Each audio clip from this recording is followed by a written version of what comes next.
Bismillahirrahmanirrahim. Elhamdülillahi Rabbil alemin. Vessalatu vesselamu ala Rasulina Muhammedin ve ala alihi ve ashabihi ecma'in. Bu dersimiz Musulman doğanlar İslam akidesi, İslam inancı baradaki 10. dersimiz. Bu dersimiz imanın 4. şerti bolan Allah Teala'nın uğradan peygamberlerine iman etmek barada bolur. Yani Allah Teala'nın peygamberlerine iman etmek näme diýmek? Peygamberlerin insanlara öwreden ilkinji zady näme? Peygamberlerin birinjisi we ahyrkysy, peygamberlerin sany, peygamberlerin atlary barada şu dersimizde musulman doganlar durup geçeriz. Peygamberler, musulman doganlar Allah Teala tarapyndan saýlanan kişiler. Rasullar we nebiler, yani peygamberler Allah Teala'nın öz dinini insanlara yetirmek üçün, Allah Teala'nın dinini insanlara öwretmekleri üçün Allah Teala tarapyndan saýlanan pak, dürüst, anamdar, dogruçul insanlar. Ve ilkinji peygamber hemmamizin bilişimiz ýaly insaniyetin atasy, atamız Adam aleyhisselam. Ve aslında insanların hemmesi peygamberin nesli. Adam aleyhisselamın nesli. Ve peygamberlerin ahyrkysy musulman doğanlar peygamberimiz Muhammed sallallahu aleyhi ve sellem. Ve peygamberimiz Muhammed sallallahu aleyhi ve sellem özünden öňkü geçen ehli peygamberlerin derece taýdan iň beýigi, iň faziletlisi, iň üstüni. Ve edil şonuň ýalakka peygamberimiz sallallahu aleyhi ve sellemin ümmeti geçen ümmetlerin içinde iň faziletlisi, iň üstüni. Bu biz hem näme musulman doğanlar ahiret peygamberin ümmeti bolanymız üçin biz hem näme bagtly insanlar eger kadyryny bilsek. Ve ahli peygamberlerin musulman doğanlar dini İslam, inançlary tevhid, yani bir Allah'a iman etmek, bir Allah'ı birlemek. Şu meselede käbir musulman doğanlarımız bilmeýär, pikir edýär. Mysal üçin İsa aleyhisselamyň dini başga, Musa aleyhisselamyň dini başga we başga peygamberlerin her birinin dini başgadyr diýip pikir edýär. Aslında musulman doğanlar ta Adam aleyhisselamdan Muhammed sallallahu aleyhi ve selleme çenni ahli peygamberlerin dini İslam dini. Hemmesinin dini İslam dini. Ve öz döwrüne şolara iman edenler hem musulman. Ama biz pikir edýäs İslam dini Muhammed sallallahu aleyhi ve sellem bilen başlanır we diňe biz musulman mukadip pikir edýäs.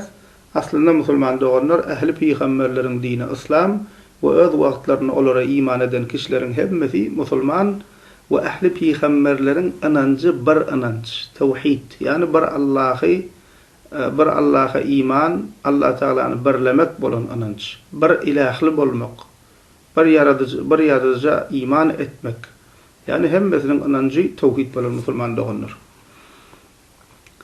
Ve ahli peygamberlerin ümmetlerine ilkinci öwreden zady näme?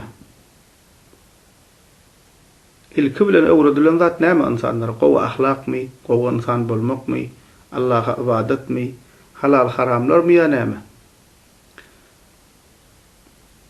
Ahli peygamberlerin musulman doğanlar ta birinjisinden ahyrkysyna çenni Adam aleyhisselamdan Muhammed sallallahu aleyhi ve selleme çenni peygamberlerin ahlisinin insanlara ilkinci öwreden zady tevhid. Yani Allah Teala'ny birlemek, Allah Teala iman etmek, yeke Allah'a ibadet etmek, bir Allah'a sığınmak. Peygamberlerin birinci meselesi şul. Ve insanlara qadagan eden, äga eden zatlarynyň hem birinjisi musulman doğanlar tevhidin tersi bolan şirk.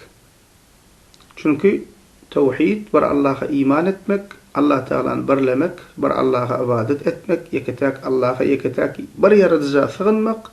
Şuň tersi bolsa, eger tevhide düşünmeseň, tevhide wara ýaşamasaň, şuň tersine ama elti insany gonu şirke elti. Şonuň üçin musulman doğanlar ahli peygamberler birinji bilen insanlara tevhide öwredipdirler we tevhidin tersi bolan şirkden hem näme äga edipdirler. Nerden bilýäs bunu musulman doğanlar? Allah Teala Kur'an-ı Kerim'in näçe ýerine bize şunu haber berýär. Mysal üçin şolardan biri Nahl surasının 36. ayetinde Allah Teala bize şeýle diýär: وَلَقَدْ بَعَثْنَا فِي كُلِّ أُمَّةٍ رَسُولًا أَنِ اعْبُدُوا اللّٰهَ وَاجْتَنِبُوا الطَّاغُوتَ. Kasam bolsun, biz her ümmete bir Allah'a ibadet edip ve tağutlardan uzak durun diyen buyruk bilen peygamber uğrattık diye Allah Teala. Biz her ümmete bir Allah'a ibadet edip ve tağutlardan uzak durun diyen buyruk bilen peygamber uğrattık diye. Tağut näme birinji gezek eşdiýän musulman doganlarymyz gyzyklanmak mümkin. Tağut näme? Tefsirlerde gelýär musulman doganlar at-tağut huwa kullu ma'budin min dunillah. Tağut diye Allah'dan gayri ibadet edilýän batil ilahlaryň hemmesi tağut diye. Yani sadalaşdyrıp aýsak, sada dille aýsak, insanlaryň özleriniň ilahleşdiren, hudaýlaşdyran zatlary. Daş bolsun, agaç bolsun, but bolsun, näme bolsa bolsun, kabir bolsun, ölü bolsun, diri bolsun, hawa insanlaryň özleriniň ilahleşdiren zatlary. Diýmek ähli peýgamberler insanlary birinji bilen näme öwredipdir? Bir Allah'a ibadet edin, bir Allah'a birläň, bir Allah'a iman edin. Bu edil şonuň ýany bilen şu tawhidiň bir ilahly bolmagyň tersi bolan näme? Şirkden hem näme insanlary äge edipdirler. Birinji buyruklar şol bolupdyr. Hawa. Ve Peygamber sallallahu aleyhi ve sellem Buhari Müslim'de Ebu Hureyre radıyallahu anh'tan haber berilen hadisinde diye vel enbiya'u ihvetun li'allat ummuhatuhum şetta ve dinuhum vahid. Diye Peygamberimiz sallallahu aleyhi ve sellem Peygamberler ataları bir, eneleri ayrı doğanlar, Peygamberlerin dini birdir diye. Peygamberlerin ataları bir, eneleri ayrı diýany bir ata näçe sany aýaly bar. Hawa ataları bir, emma näme durly aýallarinden bolan doğanlardyr diýe Peygamberler. We dinleri hem birdir diýe. Yani ta Adem aleyhisselamdan Muhammed sallallahu aleyhi ve selleme çenli Peygamberlerin dini İslam ve ilkinci insanlara öwreden zatlary tawhid. Emma musulman doğanlar Peygamberlerin şeriatlaryna, halal ve haramlaryna tapawut bolupdyr. Mysal üçin bizim şeriatımızda bize bir zat haram edilen bolsa, başka ümmetde başka bir zat haram edilipdir. Bu şoňa meňzeş Allah Teala'nın hikmeti bilen, Allah Teala'nın sinagy bilen ümmetlere käbir halalyna, haramyna tapawut bolupdyr. Yani din bir, İslam dini, inanç, akide bir, tawhid, bir Allah'a inanmak, bir Allah'a iman. Emma şeriatlarda halalyna, haramyna tapawutlar peygamberlerin arasynda bolupdyr. Allah Teala Kur'an-ı Kerim'de Maide surasının 48. ayetinde diye "Likulli cealna minkum şeri'aten ve minhaca" diye. Her biriňize şeriat ve ayrı şeriat ve yol berdik diýip aýdy Allah Teala. Peygamberlerin sany barada musulman doganlar aýsak, peygamberlerin sany köp. Anyk sanyny bir Allah Teala'nın özü bilýär. Käbir peygamberlerin Allah Teala'nın salam bolsun olara kıssalaryny Allah Teala bize haber beripdir. Emma käbirlerin bolsa bize haber bermendir. Allah Teala Kur'an-ı Kerim'de Mü'min surasının 78. ayetinde diye وَلَقَدْ أَرْسَلْنَا رُسُلًا مِنْ قَبْلِكَ minhum men qasasna aleyk ve minhum men lem naqsus aleyk. Senden öňhem rasullar uğrattık diye Allah Teala Peygamberimiz Muhammed sallallahu aleyhi ve selleme diye senden öňhem rasullar uğrattık. Kâfirleriniň kıssalaryny, ýaşaýyşlaryny, başyndan geçiren wakalarny sana aýtdyk. Kâfirlerininkini bolsa aýtmadyk diye. Diýmek musulman doganlar peygamberleriň Allah Teala'nın salam bolsun olara peygamberlerin sanyny bir Allah Teala'nın anyk sanyny bir Allah Teala'nın özü bilýär. Peygamberlerin atlary barada aýsak, musulman doganlar Kur'an-ı Kerim'de 25 peygamberin ady agzap geçilýär. En'am surasynyň 83. ayetinden 86. ayetlerine çenli 18 tane peygamberin ady sanylyp geçilýär. Misal üçin İshak, İbrahim, Nuh, İsmail, Davud, سليمان، أيوب، يوسف، موسى، هارون، زكريا ويحيى، عيسى، إلياس، يعقوب، اليسع، يونس ولوط. on 8 پیغمبر şolan hemmesi En'am surasının 83. 86. ayetler aralığında yatlap geçiliyor. Qalan 7'si Kur'an-ı Kerim'in başka ayetlerine geçiyor. Onların adları Adem, Hud, Salih, Şuayb, İdris, Zelkifil ve Muhammed sallallahu aleyhi ve sellem'in adı. Cemi Müslüman doğanlar Kur'an-ı Kerim'de 25 peygamberin Allah Teala'nın salamı olsun olur adı ağzap geçiliyor. İnne Müslüman doğanlar yine de peygamberler hakkında bizim iman etmeli zatlarımız, haçanna peygamberlere iman diyemizde içine giriyen meselelerden ve bizim hükman bilmeli zatlarımız Müslüman doğanlar. Biz Müslümanlar peygamberlerin ehlisine iman etmeli. Ta Adem aleyhisselam'dan Muhammed sallallahu aleyhi ve sellem için neçe peygamber gelip geçen mulfa umumuna adını bilsegem bilmesegem, sanını bilsegem bilmesegem. Umumuna neçe peygamber gelip geçen mulfa biz diyas, tasdik ediyas, iman ediyas onların hemmesine. Ve kim bir peygamber inkar etse, ehli peygamber inkar eden yalır. Kim birce peygamber kabul etmese, inkar etse, ya da peygamberliğine şüphe etse şol insan kafirdir, imansızdır. Allah'a inanım deyse de on inancı Allah'a inanç hesaplanılmaya. Eğer bir peygamber inkar ediyen olsa. Allah Teala Şuara surasının 105. ayetinde Nuh aleyhisselamın kavmundan haber verip şeyle diye kezzebet kavmu Nuh'il mursalin. Ünsar Müslüman doğanlar Nuh'un kavmi peygamberleri inkar etti diye Allah Teala. Kezzebet kavmu Nuh'il mursalin. Nuh'un kavmi rasulleri, peygamberleri inkar ettiler diye. Ünsar Müslüman doğanlar Nuh aleyhisselamın vaktinde birce peygamber vardı. Yani Nuh aleyhisselamın özü. Ondan başka peygamber yoktu şol vakt. Emma Allah Teala olar birce peygamber inkar etseler de Nuh aleyhisselama iman etmedikler barada näme dip aytdy? Nuh'un kavmi peygamberleri inkar ettiler dip aytdy. Yani Müslüman onlar bir peygambere iman etmedik kişi, bir peygamber inkar eden kişi bütün peygamberleri inkar eden yalak. Edel şonun yal Müslüman doğanlar birce peygamberin üstünden gülmek, birce peygamber kemsitmek. Awa şoňa beňzeş näme? Peygamberlere haýsem bolsa birine dil uzatmak, insany kafir edýän, imansyz edýän zatlardandyr. Biz ähli peygamberlere iman edýäs, ähli peygamberler gowwarýas, ählisine de sila hormat duýýas. Emma bizden öňkiler, Yahudi Hristiýanlar Muhammed sallallahu aleyhi ve sellem kabul etmeýärler. İki Müslüman doğanlar peygamberler öz peygamberlik wezipelerini bir kemsiz berca ettiler. İnsanlara bir kemsiz haqqy yetirdiler. Biz şuna iman edýäs. 3. Peygamberler ilim we amalla, edep ahlakta, durslukta, dogruçullukta, aň düşünjede haqqy insanlara yetirmekde en kamil insanlar. Çünkü Yahudi we Hristiýanlaryň ellerine kitaplarda bozulan İncil ve Tevratlarına peygamberler ne edip düşünürýärler? Bir adati insan ýalar.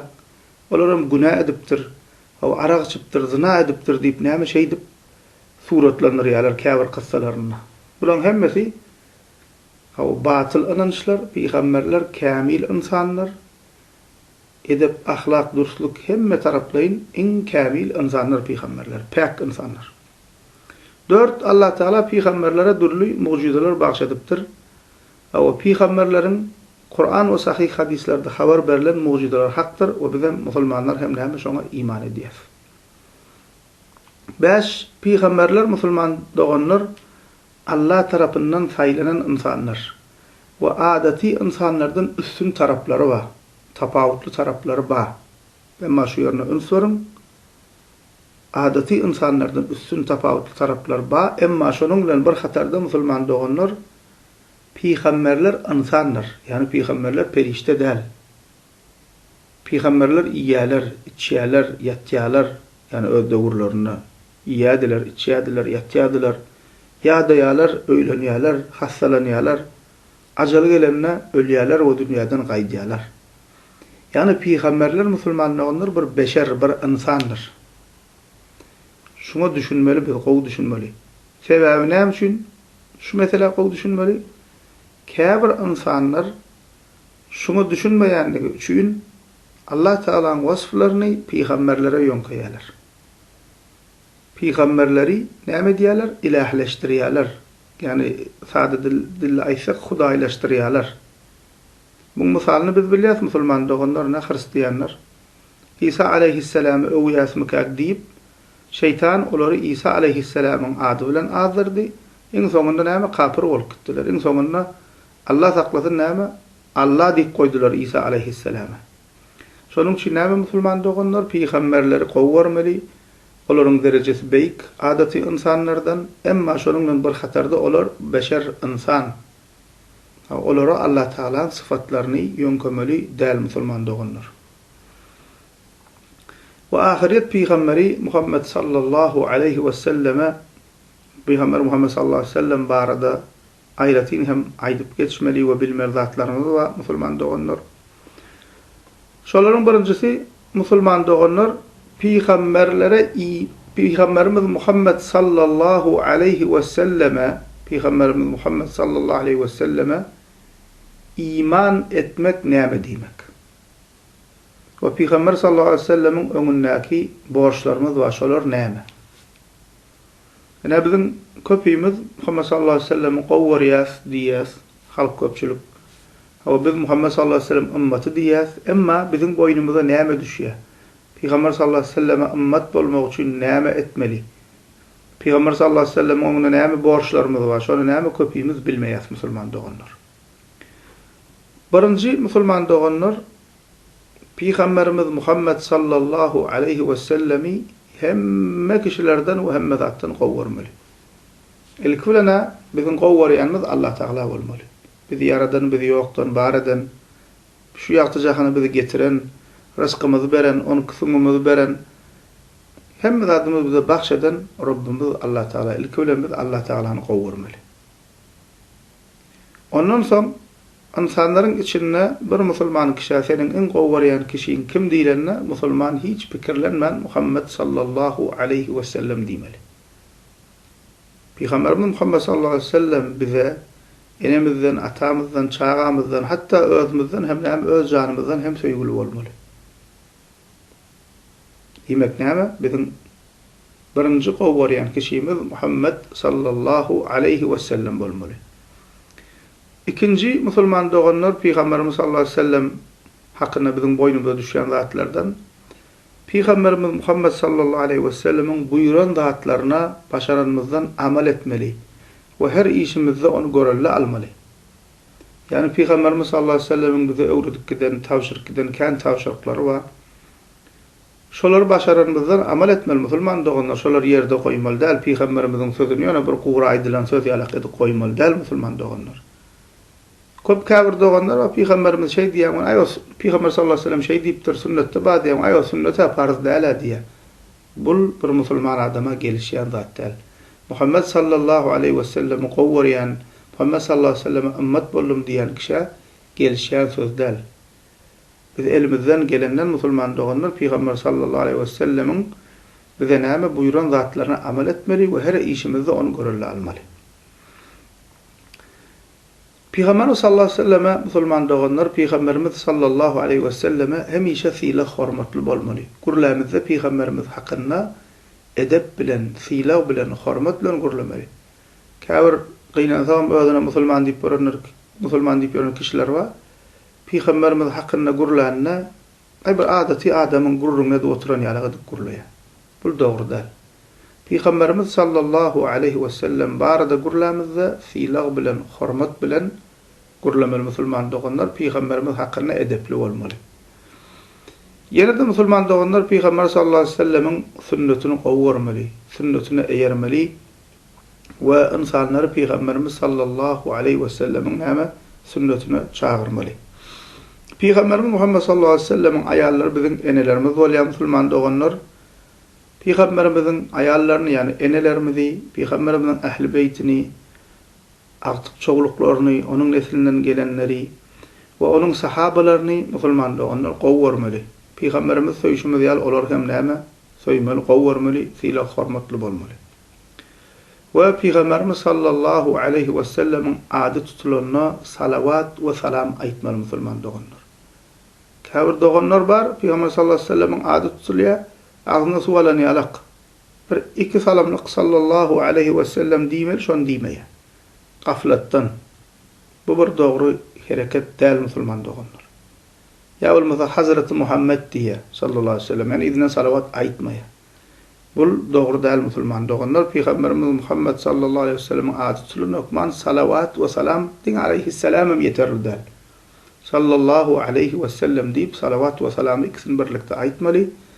Edil şonuň ýaly musulman doganlar bir ýerde Peygamberimizin adyndan bir zat ýazamyzda, hadis ýazamyzda, paýlaşamyzda käbirler sa'a diýip salawady gysgaldyp goýýar. Bu da dogry hereket däldir. Açıklap uzun ýazmalylar. Sallallahu aleyhi ve sellem diýip doly ýazmaly. Edil dillen aýdanda sogap galanşyň ýalakka ýazsaňam sogap bar. Sen ýazanyňy biri okusa da sogap galanýar. Şoň üçin näme salawady hem gysgaldyp ýazmak bolmaýar. Näme musulman doganlar Peygamberimiziň öňündäki käbir borçlarymyz we ýene de Peygamberimiz Muhammed sallallahu aleyhi ve sellem barada bilmeli zatlarymyzdan musulman doganlar. Peygamberimiz Muhammed sallallahu aleyhi ve sellem ehli insanlara we jinnlara uğradylanlar. Yani Peygamberimiz sallallahu aleyhi ve sellem diňe Araplara däl, ya bu qara ýagyz insanlara uğradylan däl. Peygamber sallallahu aleyhi ve sellem tutuş insaniýete uğradylan we jinnlara uğradylan. Allah Taala Kur'an-ı Kerimde Sebe surasının 28. ayetinde diýär: "Ve ma erselnake illa kaffeten lin-nasi beşiran ve nazira" diýär. Biz seni buğuşlayıcı ve aga educu edip insanların ehlisine uğrattık diye.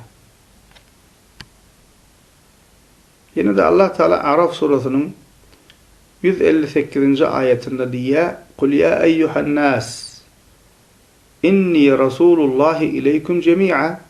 Kul ya eyyuhan nas inni rasulullahi ileykum cemi'a. Ey Peygamberimiz Muhammed sallallahu aleyhi ve sellem, ey Peygamber Muhammed sallallahu aleyhi ve sellem ayt diye Allah Teala insanlara ayt diye. Ey insanlar, men sizin hemmeňize uğradylan Allah Teala'nın resuludyr diye. Ve Peygamberimiz sallallahu aleyhi ve sellem Buhari ve Müslim'de gelen hadisinde diye: "Ve kânen nebiyyü yub'asu ila kavmihi khassa ve bu'istu ilen nasi 'amme." Her peygamber yürüyütü öz halkına uğradylyrdy diye. Yani Musa aleyhisselam Beni İsrail'e, Yahudlara, başka peygamber yine öz kavmuna, yani her peygamber dine öz kavmuna uğradylypdyr. Peygamberimiz Muhammed sallallahu aleyhi ve sellem'den öň. Peygamberimiz diye her peygamber yürüyütü öz halkına uğradylyrdy, emma men insanların ehlisine uğradylym diye. Yine Peygamberimiz sallallahu aleyhi ve sellem hakkında bilmeli zatlarımızdan dersin başında da ayttık. Peygamber Muhammed sallallahu aleyhi ve sellem peygamberlerin ahirkisidir. Kim peygamberimizden soň peygamber gelipdir diýip inansa kafirdir. Ya da peygamberimiz Muhammed sallallahu aleyhi ve sellem'den soň peygamber gelip biler diýip inansa yine de kafirdir. Çünkü Allah Teala'nın ayetini inkar eden kişi bolýar. Allah Teala Ahzab surasının 40. ayetinde diýär: "Ma kana Muhammedun aba ahadin min rijalikum, walakin Rasulullahi ve khatamun nebiyyin." Muhammed sallallahu aleyhi ve sellem sizden birinin atasy däldir, emma Allah'ın resuludur we peygamberlerin mührüdür, yani peygamberlerin ahirkisidir diýip Allah Teala bize haber berýär musulman doganlar. Ve Peygamberimiz Muhammed sallallahu aleyhi ve sellem'den öňkü peygamberleriň mucizeleri bolupdyr. Musa aleyhisselam'ın deňiz ýarylmaklygy ýaly başga peygamberlerde de mucizeler bolupdyr. Edil şonuň ýaly Peygamberimiz Muhammed sallallahu aleyhi ve sellem'e mucizeler bayan adatdan daşary ýagdaýlar ba Allah Teala nesip edipdir peygamberimize. Olar kän musulman doganlar mysal üçin peygamberimiziň iň uly mucizelerinden biri näme? Kur'an-ı Kerim. Kur'an-ı Kerim'in musulman doganlar mucizeligi ta inen wagtyndan şu wagta çenine ütgemedi Kur'an-ı Kerim. Düşmanlar her hile edip ütköçük boldular. Görýäňiz her wagt Ýewropada çykyp Kur'an ýakýarlar. Kapyrlaryň düşmanyny Kur'ana. Näme üçin? Çünki Kur'an ütkömedik, musulmanyň eline ütkömedik dogry kitaplary bar. Kur'an ýakýanlarynyň şu düşmanlyklarynyň asl sebebi şondan. Ya bolmasa üýşüp plan ayet Ýewropa standartlaryna gabat gelen okul ayeti çıkarmaly, bul ayeti okumaly däl diýip şoňa meňdeş hereketler edýärler. Ýani elinden geldiklerçe şu wagtym öňem Kur'an ýok etjek bolup, ütköçek bolup her hili hüjümler edýärler Kur'ana, kafirler. Emma Kur'an ütködüp bilmediler. O ütködüp bilmeýärler. Kıyamada çennem ütkömeýär. Çünkü Allah Teala Hicr surasının 9. ayetinde diýär Kur'an-ı Kerimde inna nahnu nazzalna zikra ve inna lehu lahafizun. Zikri yani Kur'an'ı biz uğrattık, biz hem onu qorarız. Yani Kur'an-ı Kerim musulman doğunlar Allah Teala'nın qorağı aslında. Yani kudret görjek diýär insana Kur'an-ı Kerim mucize. Barja harp hem ta peygamberimizden günümizde çenene ama ütkömen geldi ve bundan sonra ütkömeýär. Yana Peygamberimiz Muhammed sallallahu aleyhi ve sellemin en ulu mucizelerinden musulman doğanlar aýyň ýarylmagy. Müşrikler Peygamber sallallahu aleyhi ve selleme diýerler mucize orkaz diýerler we Peygamber sallallahu aleyhi ve sellem Allah Taala'nın izni bilen aý iki bölük görünýär. Hatta aýyň bir bölegi dağın bir tarapyna, ikinji bölegi dağın bir tarapyna görünýär, arasyna dağ girdi. İki bölek boldy aý. Bu mucize meydana gelenden soň müşrikler näme diýmäge durdular? Muhammed sallallahu aleyhi ve sellem sizi gözüňiz baglady, sizi jadylady diýip başladylar. Onda işlerinden biri diýdi, siz diýdi, uzak yerlere giden kerwenlerden, ýolagçylardan sorak görüň, şolar aýna hil gördüler-kä. Eger Muhammed sallallahu aleyhi ve sellem gözüňiz baglan bolsa, size jada eden bolsa, diňe sizin gözüňiz baglap biler, tutuş insaniýetiň gözüni baglap bilmez. Şolardan bir sorak görelim diýdiler. Ondan soň ýoldan gelýän kerwenlerden bir näçe wagtdan soň Mekke'ye gelen kerwenlerden soradylar şu ýagdaý, aý iki aýarly gördüňizmi diýen. Olaram tasdiq etdi, o aýnamy iki bölek boldy diýip tasdiq etdiler. Ulu bir mucizalaryň biri musulman doganlar. Kamar surasynda Allah Taala diýär: "Iqtarabatis saatu wa inshaqqal qabr." Kıyamet wagty ýakynlaşdy we aýarly diýip Allah Taala bize şu wakany habar berýär. Yine de Peygamberimiz sallallahu aleyhi ve sellemin musulman doganlar ulu mucizelerinden Isra ve Miraç wakasy.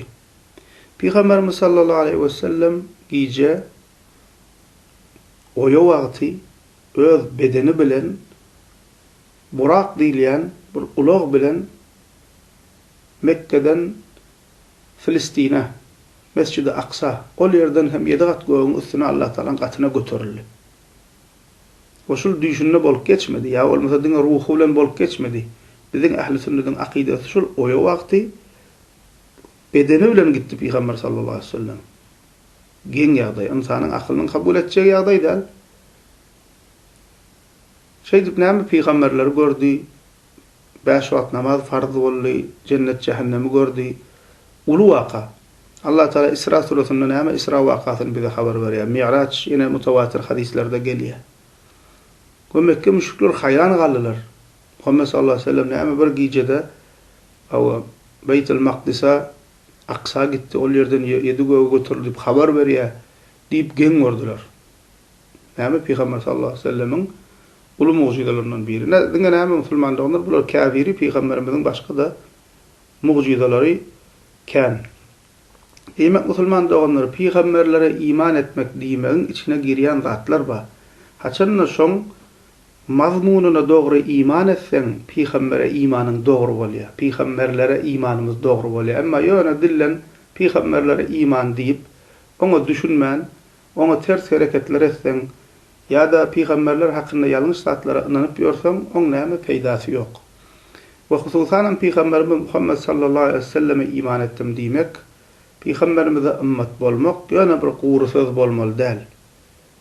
Inanmaly, iman etmeli, o musulman doganlar şol imana laýyklykda Peygamberimiz Muhammed sallallahu aleyhi ve sellem ýoluna boyun bolmaly, onuň sünneti bilen ýaşamaly, Peygamberimiziň şeriatyna gara bolmaly we Peygamberimiziň bize öwredip giden dogry ýolundan çykmaly däl musulman doganlar. Elhamdülillahi Rabbil alamin.